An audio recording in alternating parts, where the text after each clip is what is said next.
Now, so many of the stories we cover here on the Newsmakers are about the world's problems: war, violence, conflict, political and social divisions.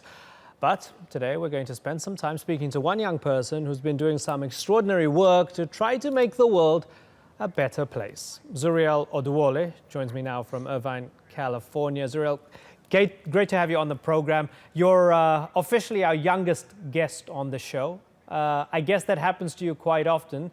How does it feel always being the youngest person in the conversation? Well, sometimes it means that I have to speak more adult-like because I'm having conversation with older people, so I have to make sure that I come across with my ideas and I make sure I present them well. And, you know, a lot of the times, though, whenever I go to somewhere, they don't see me as a young person. They see me as someone doing all of these things, just happens to be young. Oh, well, we're off to a great start. So let's just start off by giving our viewers a flavor of some of your work. Let's have a little listen in here. My name is Zuriel Oduwole, and today I'm here in Accra, Ghana, in front of the Natural History Museum for my 2012 National History Day project on Revolution, Reaction, Reform, and History.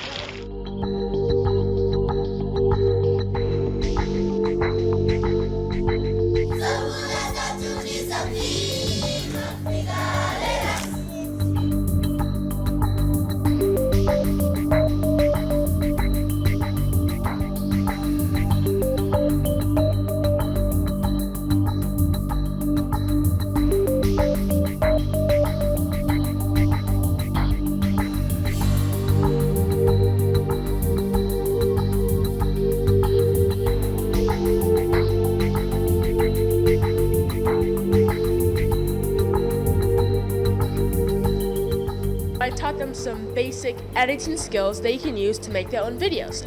Because usually if you watch a lot of videos online, like on YouTube and all those other sites, they're not good quality because they haven't been edited before they were posted online.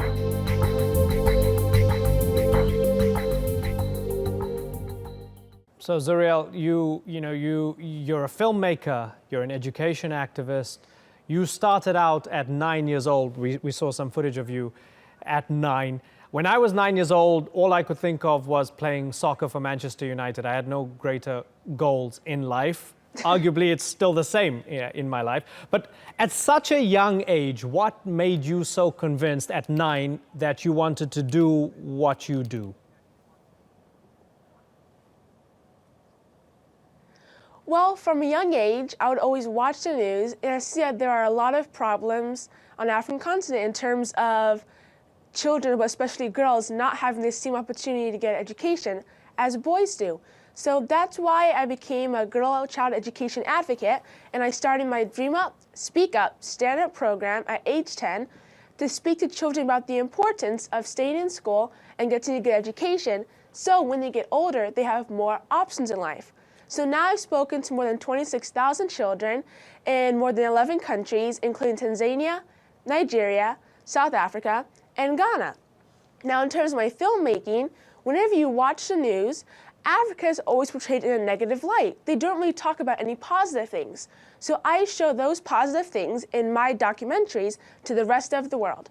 And I started that when I was 9, and I've now created 4 documentaries. My last one showed in 2 commercial movie theater chains, and it's now been seen in Nigeria, South Africa, Ghana, in the UK, and in Tokyo, Japan. Oh, that's wonderful. Now, you were the youngest person in the world to be featured on Forbes Africa. You're now a teenager, so you started out sort of preteen and you're now a teenager. One of the things that comes along with being a teenager, and like you, when I was 14, I had braces, and when you become a teenager, sometimes you think there's a weight of expectation, there's pressure on me. Do you feel any pressure now that you're being featured all over the place? People are asking you for solutions, for answers. Are you feeling any of the pressure that maybe perhaps I'm doing too much too soon? No, I don't think I'm doing too much too soon, and I don't really feel that much pressure. I mean, if I do, it would maybe be for me to continue my filmmaking and continue my education advocacy, because I see the effect it's having on a lot of people. So maybe that's the only pressure that I would feel. How are you making a difference giving people access to education? Tell me how it works. Tell me some of the success stories of what you've done on the ground, particularly with your education activism. Well, my education advocacy, one example was I went to an orphanage in Malawi, and the children there were orphaned by AIDS, so they're all very, very shy. So I went there and spoke to them, and you would not have thought I made a difference in their lives because they were all just very, very quiet. So I went back to the States, and then 2 weeks after my visit, the head teacher there sent me a letter saying that when she took all the children out to a concert, one of the same girls from that orphanage raised her hand and she wanted to know if she'd be able to interview the head performer there. And she was shocked because they're usually very shy. And when she asked her why she wanted to do that, she said it was because when I came to visit and talked to them about the importance of having dreams, then she said that she really wanted to interview the performer. And that's why she did it. So I hope I'm having that same effect on other children's lives around the rest of the world. Oh, that's wonderful. You've met a lot of people, heads of state, all sorts of important people. You've got quite a gallery of photographs with very, very important people around the world. Who was the most interesting person you've met so far? Well, the most interesting, it really depends because I speak about different things and also have different cultures. For example, when I spoke to the President Jakaya Kikwete of Tanzania, we mostly talked about education then. And he was saying that he was very focused on education in his country. And then his country was already at 97% enrollment in terms of primary education, and that was good. And then when I spoke to President Ellen Johnson Sirleaf of Liberia, she encouraged me to continue doing what I'm doing and to make sure that I continue having the effect in the lives of the children I speak to. So you're 14, I'm 34, so I'm 20 years older than you. 20 years is a long, long time. When you're 34, where do you want to be? What sort of impact do you want to be making in the world? And what do you want to be doing at that particular time at 34 years of age?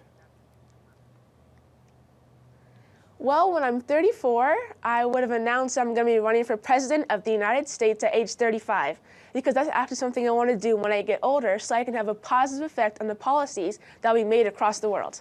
Okay, so this is wonderful. This is amazing because we're going to have this clip. So when you're running for president, we're going to play this. And everybody's going to feel all mushy and happy because we're going to say, hey, she announced it way back when, 20 years ago. It's been fantastic to talk to you, Zuriel. All power to you. Continue with the good work. And it's refreshing for us to speak to someone who's making a difference in the world. Best of luck.